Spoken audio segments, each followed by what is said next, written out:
Hey everyone, it's Scott here. I'm the range safety officer today at our range here in Houston. It is Saturday evening, a little after 6 p.m. I'm here till 8 this evening, and it's a gloomy day. It's not raining, but it is really, really windy. And as you can see, there is virtually no one here at the range.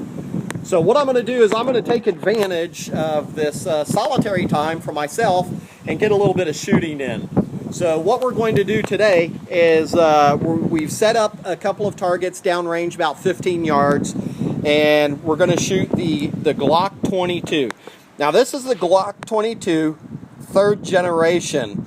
It's the model that they made just before they came out with the fourth generation that looks really, really similar.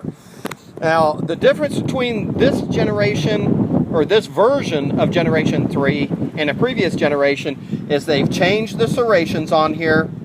They kind of call it fish gill now.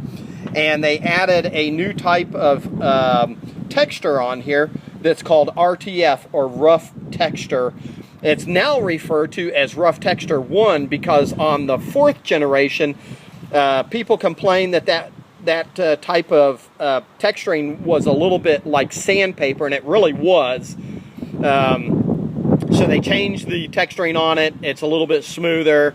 This one is pretty rough, so what I've done is I've added what's called Glock tape to it.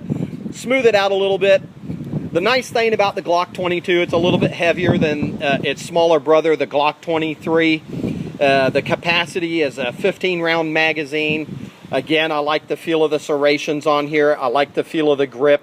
Now, the only difference between this version and the fourth generation, there's two differences. They've changed the rough texture on it, which is now RTF2, and they have allowed the user to be able to interchange back straps. There's a back strap for a little bit larger hand, or you could change the back strap to a little bit smaller hand.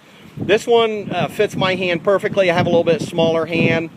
So the fourth gen gives you that option to change out. Again, this is the third gen, doesn't give you that option. So what we're going to do is we're going to load it up with 15 rounds of 40 caliber, and we're going to shoot at our target 15 yards downrange, and we're going to see how we do. Now, you know, there are dozens and dozens of videos out there about the Glocks, especially the Glock 22, and why people like it, why they don't like it. I'm just out here having fun, just showing my friends what I shoot and why I enjoy shooting these firearms. And if you can take anything from that and say, hey, that's a pretty cool gun, then that's okay with me. So let's go ahead and load up, and we'll see how we do today.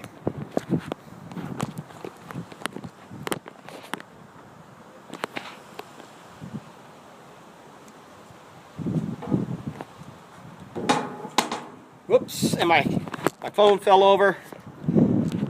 I'm sorry, my camera fell over. So here we go.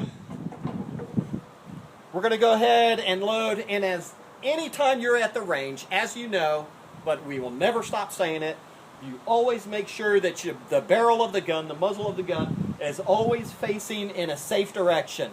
Always downrange, whether it's loaded or whether it's not loaded.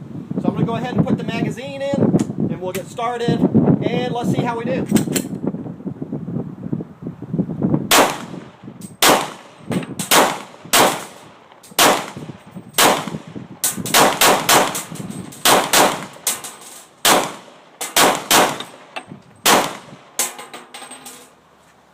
Not bad. That's pretty good. It's smooth shooting firearm. 40 caliber is a little bit heavier round, larger round than a 9mm. I like it for its stopping power. So the target looks pretty good. Not bad for 15 yards with a 40 caliber. Thank you, everybody.